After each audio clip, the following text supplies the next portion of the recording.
मुलाकात से बनेगी बात। जी हां, बिहार की राजनीति के लिए आज का दिन काफी अहम है। जातीय जनगणना के मुद्दे पर आज मुख्यमंत्री नीतीश कुमार 10 दलों के नेताओं के साथ प्रधानमंत्री से मुलाकात करने वाले हैं। सीएम नीतीश कुमार के नेतृत्व में सूबे के 10 दलों के नेता प्रधानमंत्री से मुलाकात करके अपना पक्ष भी रखेंगे। मुलाकात का समय दिन के 11 बजे निर्धारित किया गया है। गौरतलब है कि बिहार की राजनीति के लिए जातीय जनगणना का मुद्दा काफी महत्वपूर्ण है। 2025 के विधानसभा चुनाव के लिए सभी राजनीतिक पार्टियां इसे भुनाना चाहती है। सभी राजनीतिक दल जातीय जनगणना को लेकर अपने पत्ते भी खोल चुके हैं।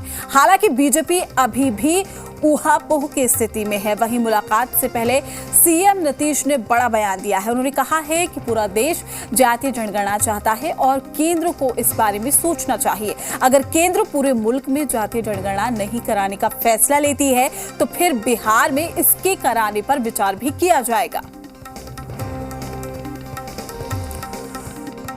प्रधानमंत्री साहब से मुलाकात का आदरणीय प्रधानमंत्री से समय मांगा हम लोगों ने, यही जो कास्ट बेस्ड सेंसस होना चाहिए, जाति आधारित जनगणना, तो इसी के लिए हम लोगों की मांग है और उसी के लिए अन्य पार्टी के लोग, सब लोगों की इच्छा वही थी, तो वही मिला करके सब लोग एक साथ उन्होंने समय दिया है, तो उसी के आधार पर है और यही बात है, कोई दूसरी बात नहीं। अभी प्रधानमंत्री साहब की इसको लेकर प्रतिक्रिया कोई प्रतिक्रिया आई है आपकी सुझाव? नहीं, अभी तो कहाँ कोई, तो उन्होंने समय दिया है, हम लोगों ने समय मांगा तो उन्होंने समय दे दिया है।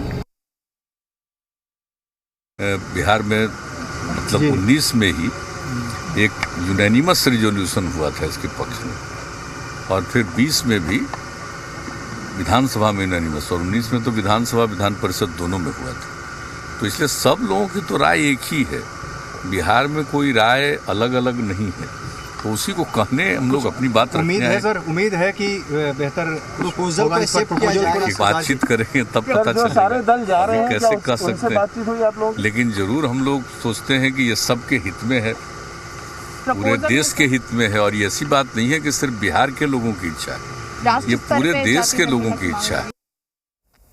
तमाम जानकारी के साथ दिल्ली से हमारी संवाददाता नेहा और पटना से आशुतोष हमारे साथ जुड़े हुए हैं। सबसे पहले नेहा, आपसे सवाल होगा, क्या वाकई मुलाकात से बात बनेगी आज?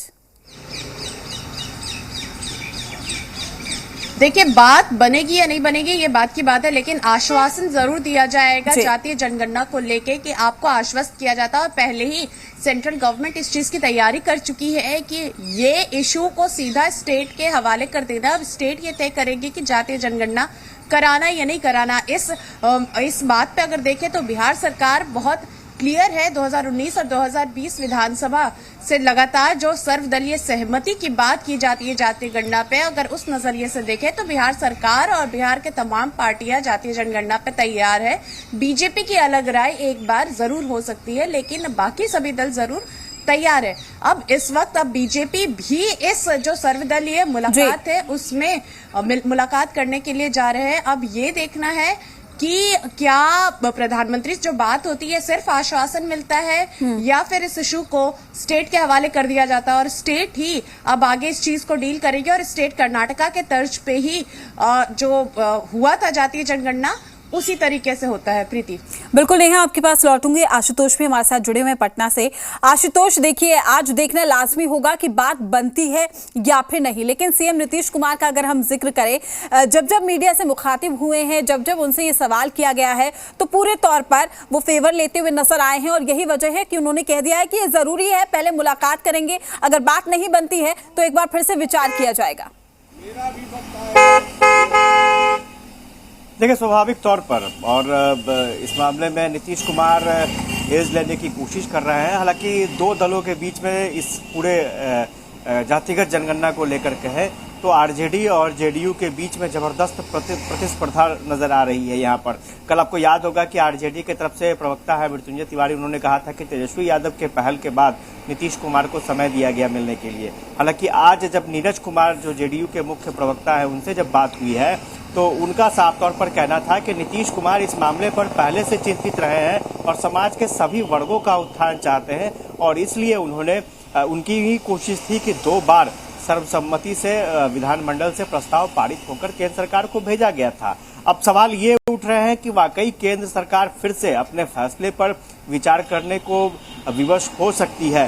क्या बिहार का प्रेशर काम आएगा? क्योंकि आपको पता है ऑलरेडी कि केंद्र सरकार ने डिसीजन ले लिया है। ओबीसी आरक्षण बिल संशोधन विधेयक जो है वो पास हो चुका है संसद से, और उसके मुताबिक राज्य सरकार को अधिकार दिया गया है कि राज्य सरकार चाहे तो वो अपने स्तर पर ओबीसी की गणना करा सकती है। क्योंकि एससी एसटी की गणना ऑलरेडी केंद्र सरकार करा रही है, लेकिन ओबीसी की गणना का अधिकार जो है वो राज्यों को दे दिया गया है। तो ऐसे में देखना दिलचस्प होगा कि क्या वाकई प्रधानमंत्री को कन्विंस कर पाते हैं बिहार के नेता, बिहार का प्रतिनिधि मंडल, या फिर से वही बात सामने आएगी कि राज्य को ही अपना गणना कराना होगा। हालांकि नीतीश कुमार पहले भी बोल चुके हैं कि अगर प्रधानमंत्री से बातचीत के बाद जी कुछ फैसला नहीं निकलता है तो फिर आगे वो सोचेंगे कि राज्य अपने संसाधनों से कैसे जनगणना कराता है। तेजस्वी यादव ने भी कहा है कि केंद्र सरकार अगर नहीं कराती है जातिगत जनगणना तो राज्य सरकार अपने संसाधनों से जातिगत जनगणना कर्नाटक के तर्ज पर कराए। लेकिन ये मुलाकात एक मैसेज देने की कोशिश है कि पूरा बिहार चाहता है कि जातिगत जनगणना हो। लेकिन आपने सही कहा कि बीजेपी की भूमिका अभी सिर्फ और सिर्फ सिंबॉलिक तौर पर है, और जनक राम को यहाँ से, मंत्री जनक राम को भेजा जा रहा है, उस प्रतिनिधि मंडल में भेजा गया है, वो भी मुलाकात करेंगे। लेकिन बीजेपी कहीं ना कहीं पूरी तरीके से इस पूरे अभियान में बैकफुट पर है। और बिल्कुल आशुतोष, आपके पास लौटूंगी। और देखिए यही वजह जिसका अभी आप जिक्र कर रहे थे नेहा, बीजेपी कहीं ना कहीं सकारात्मक जो है संकेत देती हुई नहीं नजर आ रही है। अगर हम जातीय जनगणना की बात करें और सीधे तौर पर अगर मैं बात करूं तो कई पार्टियों में अब इस पूरे मुद्दे को लेकर भुनाने की कोशिश भी हमने देखा है कि बिहार की सियासत में हो रही है। क्या 2025 पर इसका सीधा असर पड़ेगा? बिल्कुल प्रीति, इसका सीधा असर पड़ेगा। जातीय जनगणना को लेकर जिस तरीके से लालू यादव ने एक हथियार के तौर पे लगातार वो इस्तेमाल कर रहे हैं, लगातार वो जातीय जनगणना को एक आधार बना रहे। चाहे आपको याद होगा कि जो हमने 1-to-1 किया था उसमें भी उन्होंने जातीय जनगणना पे कहा था कि बिहार या दिल्ली के जो रेडी पटरी पर लोग हैं वो किस जात के, सरकार को इससे मालूम होना चाहिए। तो ये दोबारा से सीधे तौर पे गरीब तबके को जात से जोड़ के और इसको वोट बैंक को अपने वोट बैंक को बढ़ाने का एक बहुत बढ़िया प्रयास विपक्षी दलों से किया जा रहा है। हालांकि जब विपक्षी दल इस प्रयास को कर रहे हैं तो जेडीयू भी उसमें साथ आ चुका है, और इस बात को जरूर जेडीयू कह रहा है कि हम बहुत पहले से मांग कर रहे हैं। लेकिन इस एक ये बहुत बड़ा टूल होगा और इसको जेडीयू वो हाथ से जाने नहीं देना चाहती। जहां तक बात बीजेपी की रही तो बीजेपी भी इस बात को बहुत गंभीरता से ले रही है और समझ रही कि कहीं क्षेत्रीय पार्टियां इस चीज को अपने तरीके से ना इसका एडवांटेज ले, इसलिए बीजेपी ने इसको स्टेट गवर्नमेंट के हाथों दे दिया। और जिन जिन स्टेट गवर्नमेंट के साथ उनके गठबंधन है या उनकी सरकार है तो वहां पे एसटी, एससी और ओबीसी की तो जनगणना वो कर ही रहे। इसके अलावा वो सेंसस पॉपुलेशन के तहत और का भी करके एक अपने लिए भी प्लेटफॉर्म भी बनाएंगे, अपने लिए एक स्टेप आगे बढ़ाएंगे कि उनका भी जो वोट बैंक है वो बढ़े। तो कहीं ना कहीं 2025 पे भी असर देगा। और मैं आपको बताऊं प्रीति कि 2024 लोकसभा इलेक्शन में भी एक बहुत बड़ा मुद्दा बनेगा। बिल्कुल आशुतोष, जहां एक तरफ हम जातीय जनगणना की बात कर रहे हैं, हम कह रहे हैं कि 2025 पर असर पड़ेगा, दूसरी ओर जो पार्टियां हैं, तमाम पार्टियां, तेजस्वी यादव का मैं बार बार जिक्र इसलिए कर रही हूं क्योंकि हाल के दिनों में जो तेजस्वी यादव हैं उन्होंने जिस तरीके से इस पूरे मुद्दे को उठाया है वो कहीं ना कहीं एक प्रेशर बनाता हुआ नजर आया था। और सीएम नीतीश कुमार उसके बाद खुलकर सामने आए, मीडिया से मुखातिब हुए और कहीं ना कहीं विरोधियों का भी साथ देते हुए वो नजर आए। उन्होंने कहा कि हाँ वाकई अगर आप कह रहे हैं ये जरूरी है। लेकिन बीजेपी की ओर से जो स्टेटमेंट सामने आया, एक तरफ आप कह रहे हैं सबका साथ सबका विकास, दूसरी तरफ आप कह रहे हैं कि जातीय जनगणना होनी चाहिए। इस पहलू को आपसे समझना चाहेंगे, राजनीतिक मायने क्या निकलते हैं?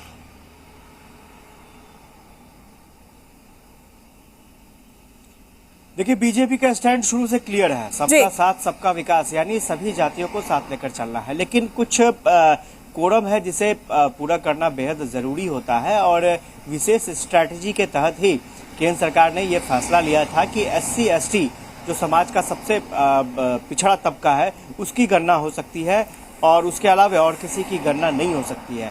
ये प्रेशर पॉलिटिक्स का ही नतीजा था कि बाद में बीजेपी को और केंद्र सरकार को ये फैसला लेना पड़ा कि अगर जब राज्य की तरफ से इस तरह की डिमांड उठ रही है तो ओबीसी की गणना करा ली जाए, क्योंकि अगर ओबीसी की आबादी की बात करें तो बिहार में लगभग 50% आबादी है। यूपी की बात करें तो यूपी में भी ओबीसी की बड़ी तादाद है, क्योंकि 2022 में इलेक्शन भी होना है और ये फैसला जो है ओबीसी गणना का ये प्रभावित कर सकता है इलेक्शन को।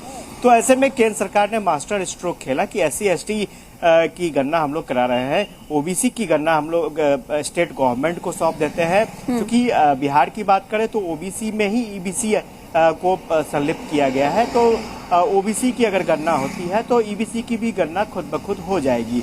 तो एक बड़ा तबका, यानी कह सकते हैं कि लगभग 65% या 70% मान लिया जाए कि ये जो चंक है इसकी गणना स्टेट गवर्नमेंट के स्तर पर हो जाएगी। उसमें एक सेंट्रल की भी भूमिका रहेगी SC/ST गणना को लेकर के।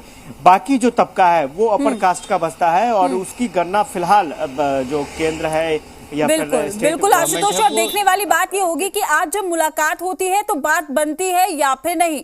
आशुतोष, आपका शुक्रिया तमाम जानकारी देने के लिए। नेहा, आपका भी शुक्रिया। तमाम अपडेट भी हम आपसे लेते रहेंगे। फिलहाल रुकते एक छोटे से ब्रेक के लिए, जल्द हाजिर होंगे।